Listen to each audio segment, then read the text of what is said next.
¿Por qué Rusia no avanza? Es la pregunta que me hacen. En sí, las opiniones están divididas.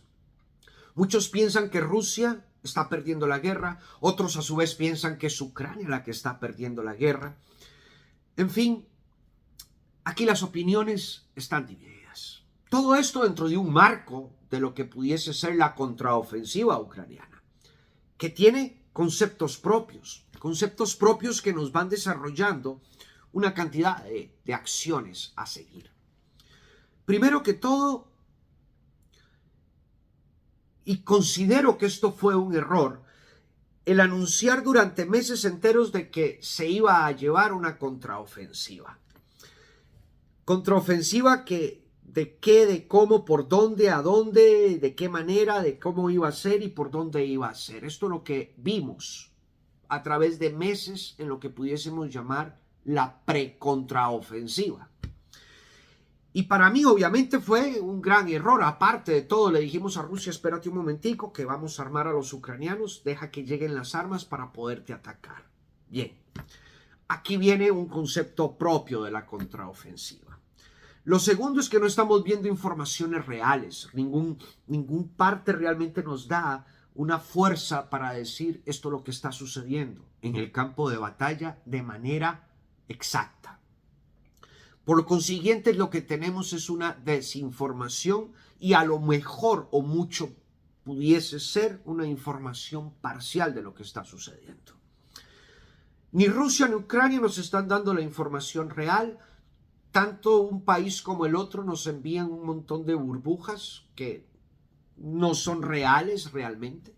Simplemente causan, entraríamos a lo que es la propaganda de guerra. Así es que en el campo del terreno de combate no estamos sabiendo qué es lo que está pasando realmente. La única ventaja que tenemos son los celulares y las redes sociales, porque más de uno viene filtrando información y es ahí donde uno se nutre o pudiese nutrirse, ¿no? En fin. Al día de hoy yo sigo fiel a mis análisis. Yo sigo fiel a lo que he venido pensando, analizando y viendo dentro del conflicto en el campo militar. Incluso me he aventurado a decir las cosas, digamos, anticipadamente, con 2, 3, 4 meses de anticipación antes de que los hechos se consuman como tal. He sido arriesgado en el tema. Hace 6 o 7 meses atrás, más o menos, empecé a hacer todo lo que fue el análisis del conflicto ruso-ucraniano. Hice una serie de 10 episodios. Los puse en un playlist y obviamente pensando de que no iba a pasar a más, digámoslo de esta manera, siendo positivo en la vida, pues se ha extendido a 33 videos que he realizado con referente al conflicto ucraniano. Les recomiendo, mírenlo, vayan, véanlo para que sepan más o menos de lo que hemos venido hablando y conversando a través de estos 6, 7 meses de distancia. Básicamente, dentro del marco de la contraofensiva tenemos ya que 106, 107 días, nos dan 17 semanas de contraofensiva. Desde que oficialmente empezase o se considerase que empezase la contraofensiva. Para mí empezó días antes de, pero el efecto es el mismo. Geometría de avance, ya le hemos hablado dentro de estos programas. Geometría de avance. Mucha gente se basa en la geometría de avance y habla de que la contraofensiva ucraniana es un fracaso absoluto porque no ha avanzado dentro del terreno. Bien. También lo vimos con Rusia. Vamos a remontarnos meses atrás cuando Rusia estaba atacando Soledad y cuando Rusia empezó a atacar Bakhmut directamente. Todo esto dentro del escenario estaba el grupo Wagner funcionando con Eugene Prigozhin al frente de esto y básicamente no se avanzaba. Los rusos no avanzaban dentro de Bakhmut y empezó todo el mundo a decir es que los rusos son unos incapaces, unos ineptos, unos tontos y no tienen la fuerza para avanzar y están perdiendo la guerra, aparte de que su ejército está completamente destruido. Eso es lo que escuchamos en ese momento. Muy bien. Aquí estamos haciendo exactamente lo mismo, pero al revés, con Ucrania. Ucrania no avanza geométricamente en su territorio, no logra romper todas las defensas de un día para otro.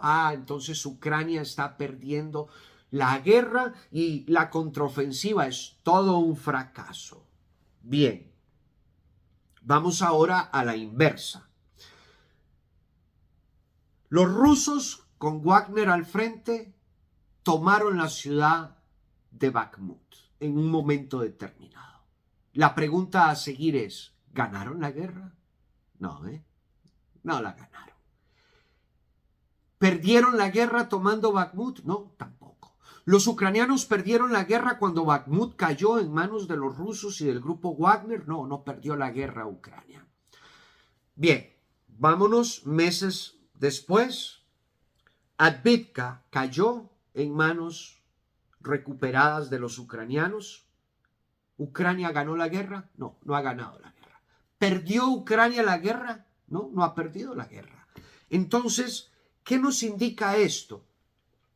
Que el avanzar en una guerra no quiere, ni requiere, ni se necesita, ni se especifica que se gane o se pierda una guerra. Creo que esto recaería profundamente en lo que Hollywood nos tiene acostumbrados a través de las décadas.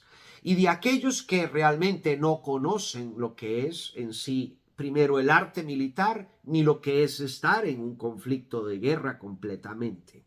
En fin, este mostrar por parte de Hollywood a través de las décadas es que se enfrentan los dos ejércitos y uno va avanzando y matan a todo el mundo y los pobres japoneses destruidos o los alemanes caídos y el ejército americano con la bandera arriba, o bien cuando los alemanes entraron en Francia acabó con todo el ejército francés y levantaron la bandera a la mitad del arco del triunfo, ¿no? En París. No, esto no es así realmente.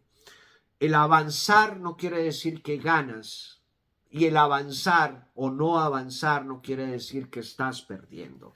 Existen conceptos que yo llamaría conceptos intermedios militares a donde el objetivo no es avanzar, es desgastar, es entretener, es engañar, es distraer, es ir degradando lentamente a un oponente. Entonces aquí hay conceptos mucho más profundos dentro de lo que es la ciencia militar.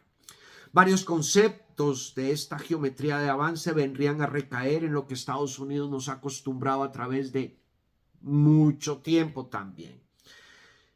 En el mundo, los últimos conflictos militares a gran escala los ha conducido Estados Unidos. ¿Y qué es lo que hemos visto? Que en cuestión de horas Estados Unidos tiene resuelto el conflicto. Bien. Cafecito.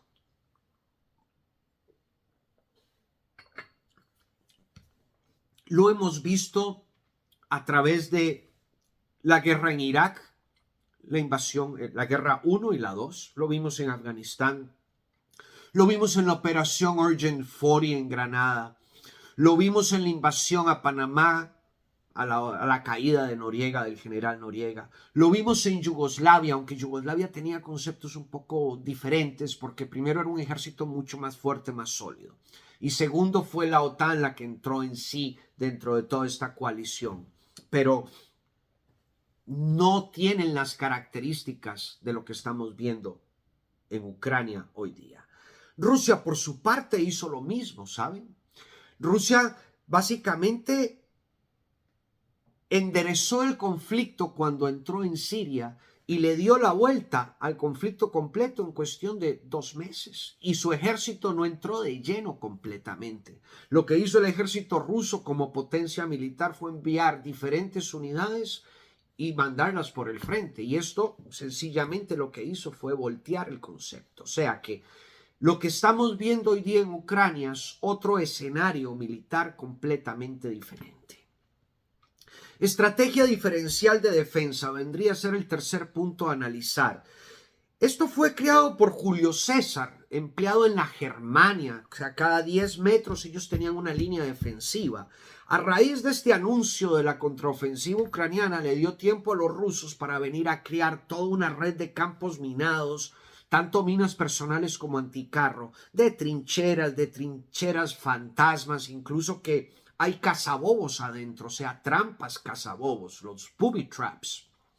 Y básicamente te dejan una mina dentro de la trinchera fantasma, te ponen una granada en el lado y si tocas cualquier cosa que puedas tocar, una rama hasta lo que sea, la bomba explota, o sea, son trampas que se ponen. Dientes de dragón, zanjas antitanque, en fin, esto ha creado toda una línea diferencial de defensa, la cual per se es complicada a romper. Retrasa conceptos de avance geométrico dentro del terreno de combate. Incluso sería difícil para el mismo ejército americano romper estas líneas. Les tomaría tiempo hacerlo. No es que no las vaya a romper, sí las rompe. No tan lento como el ejército ucraniano, pero les va a costar un tiempo. En fin. Lo único que me ha llamado la atención, ¿saben qué es? Una cosa interesante. Que dentro de toda esta línea diferencial yo no he visto los wires, los alambres de púa, esos alambres de enredados de alambrada, no lo hemos visto. Ha sido carente esto dentro de todo esta estrategia diferencial de defensa. Interesante, habría que preguntar por qué no los pusieron, ¿no? En fin, ahí se las dejo. El cuarto punto sería la presión de Occidente sobre la misma Ucrania, desde sus líneas políticas hasta sus líneas militares. ¿Por qué? Pues obviamente Occidente ha mandado una cantidad de plata y una cantidad de armamento impresionante. 175 billones de dólares en inversión en ayuda militar a Ucrania. Entonces esto causa presión desde la parte política a los oficiales ucranianos y obviamente los oficiales ucranianos tienen que mandar a sus tropas a empujar el concepto y esto hace incluso tomar decisiones prematuras a la hora de llevar un ataque o de una defensa, obviamente. Yo no tengo la menor duda que la estrategia, los planes y los informes desarrollados por Ucrania dentro de toda esta contraofensiva, estas estructuras, bases militares, sean proporcionados por oficiales de la OTAN. Incluso pienso que hay soldados infiltrados dentro de las líneas o de las compañías, batallones o brigadas ucranianas que sean de la OTAN, a donde los van guiando y los van dirigiendo en la zona de combate. Y no tengo tampoco la menor duda de que esta contraofensiva tenga atrás un plan de operación estratégica. Bien, entramos y esto nos remitiría a su vez al punto 5 que sería la táctica. La táctica sería, y bueno, al principio de esta contraofensiva vimos que los blindados empezaban a asaltar las tropas en avance. Y obviamente se perdieron blindados. Fue donde vimos los Leopard destruidos, incluso aparatos de ingeniería destruidos. Y hoy por hoy Ucrania ha mostrado algo interesante en este escenario, que es la adaptabilidad, un punto muy importante en la guerra, y es adaptarse a lo que el enemigo hace y a los conceptos que tiene la guerra en ese momento. Y Ucrania lo ha hecho muy bien. Es el concepto de adaptarse rápidamente a las características del conflicto. ¿Y por qué lo digo? Porque cuando estos tanques cayeron, estos blindados cayeron, Ucrania cambió inmediatamente la táctica. ¿Y qué es lo que hace hoy día? Se apoya más en la artillería a atacar a las líneas defensivas rusas para degradarlas. Entonces ahí vimos un cambio interesante dentro de la táctica. Por el otro lado, punto sexto, los defensores, en este caso los rusos, pueden resistir muchísimo tiempo. Pueden resistir meses si quieren. Pero ¿en qué está basada esta resistencia? La resistencia está basada en la logística, en la moral de la tropa, en las tácticas de defensa empleadas y en la estrategia que tengan los altos mandos militares rusos. Entonces, ¿esto qué nos pudiese decir? Sí, pueden resistir todo lo que quieran, pero pueden romperse las líneas defensivas cuando alguna de estas características falle. Y eso es lo que anda buscando Ucrania hace mucho rato. Degradar la parte logística, atacar a Rusia hacia el frente y venir a tratar de aislar a las tropas para crear ¿qué? Primero una moral baja y obviamente una interferencia en lo que es la logística de la tropa como tal. ¿Y qué es lo que debería hacer Ucrania en el momento en que logre romper, por ejemplo, llegar a la línea Sudovinsky y romperla? Para mí debería de tener un avance rápido, penetrante, antes de que la defensa rusa pueda volverse a solidificar en la retaguardia. Entonces esto sería lo que Ucrania debería de hacer. En fin, eso sería mi opinión, no la de ellos tal vez. ¿Qué es lo que ha hecho Ucrania a su vez? Despliegues laterales, o sea, ha hecho despliegues laterales hasta las líneas del frente de combate. Y avanzando y van degradando la defensa, esas líneas defensivas rusas. Esto lo hemos visto en despliegues hechos en Kherson hacia la línea de combate en Zaporilla. Lo vimos en Advitka, lo vimos en Robotyne y lo vimos y lo estamos viendo en Bakhmut hoy día. Estos movimientos laterales que están haciendo los ucranianos son interesantes. Y por eso me pego a que aquí el que está dentro tiene que ser alguien de la OTAN. ¿Por qué? Porque esto es típico de las tácticas norteamericanas empleadas en movimiento. Esos movimientos laterales son típicos. Entonces, ahí es donde pego un punto A con el punto B, ¿no? Pero bueno, a buen entendedor, pocas palabras. Continúo. Esto no quiere decir que me preocupe el que estos puntos de cuña, estos puntos cóncavos. ¿Por qué? Porque si a Rusia se le ocurre enviar las reservas que pueda salir, no sé, en este caso Rostov del Don, por ejemplo, o por la parte de Crimea, y mete reservas, lo que va a pasar es que van a embolsar a los ucranianos y los van a acabar. Precisamente por esa parte de cuña, ¿no?, que van haciendo a la hora de romper las líneas de defensa. Ahora, muy bien. Características del ejército ruso, ya hablamos anteriormente a estos. El ejército ruso, su característica es de desgaste. Su doctrina recae en que no importa cuánto pierdas, cuántos mueras, cuánto cueste, siempre y cuando se alcancen los objetivos. Muy importante tener presente este punto ruso. Y ya vamos entrando a la respuesta como tal. El punto 8. La realidad que yo percibo es que Rusia no pelea directamente con Ucrania. ¿Por qué? Primero por todo, tiene un ejército, a raíz de toda esta explicación que vengo dando, tiene un ejército armado por Occidente. Occidente, a su vez, ha empujado a un ejército completo, el caso ucraniano, en contra de los rusos. O sea, Rusia tiene a todo el ejército ucraniano atacándolo en todos los frentes de batalla. Pero la pregunta a hacerse aquí es, Rusia básicamente no está peleando esta guerra con Ucrania. Si esta guerra la pelease Ucrania sola, ya Rusia hubiera ganado este punto. Le guste a quien le guste, esto es una guerra proxy, señores.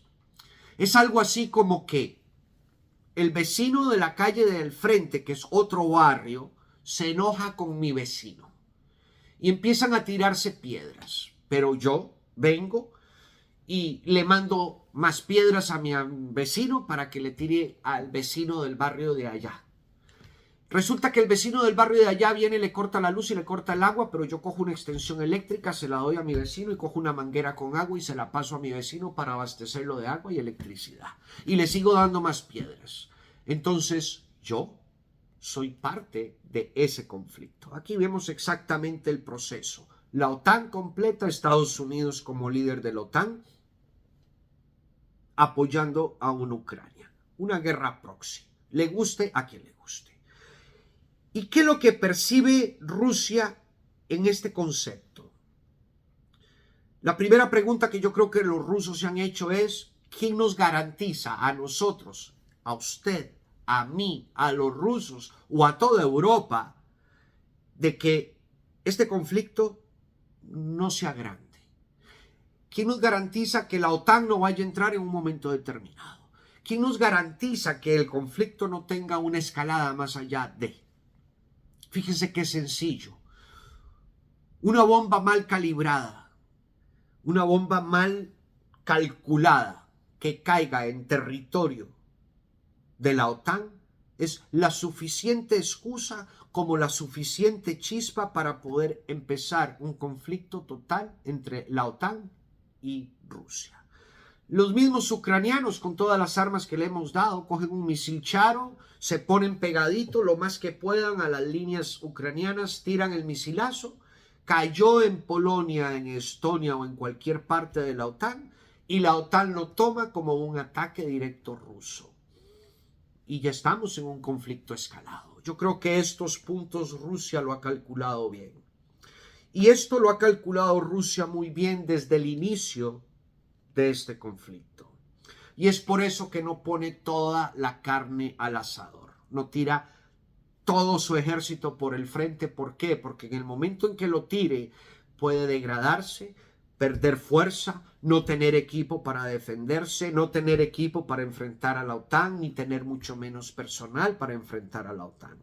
Yo creo que es por esto que Rusia viene haciendo un ejercicio de paciencia con todo lo que han hecho, a pesar de que Rusia, que primero obviamente hace que sea más receloso, más reservado y a la vez más feroz. ¿Por qué? Porque Rusia ha sido atacado dentro de su territorio, y esto desde un principio antes de esta guerra, básicamente ellos lo vienen también viendo y sintiendo. Hoy día, 21 de septiembre del 2023, Sochi, la ciudad de Sochi, en el Mar Negro, fue atacada. ¿Y atacada por qué? Por un dron ucraniano que les voló un depósito de combustible. Me imagino que los demás depósitos alrededor también fueron dañados, ¿no? Pero de todas maneras, el puente de Crimea fue atacado, ya ha sido atacado más de una vez. Moscú ha sido atacado y alcanzado más de una vez. Todo el oblast de Belgorod fue alcanzado, y algo muy interesante, el ataque al aeropuerto de Pskov, que está a más de 500 kilómetros, creo que son 700 de distancia, tuvieron que pasar sobre Bielorrusia incluso, fue atacado. Y esto lo viene previendo Rusia. Entonces, ¿qué es lo que viene haciendo? Midiendo a sus tropas, midiendo su fuerza, midiendo su capacidad y desgastando al ejército ucraniano en caso de que en algún momento se le ocurra a todo el mundo que la OTAN entre en un conflicto directo. Los dejo con esta, señores. Un feliz resto de semana y nada, estamos conectados. Chao.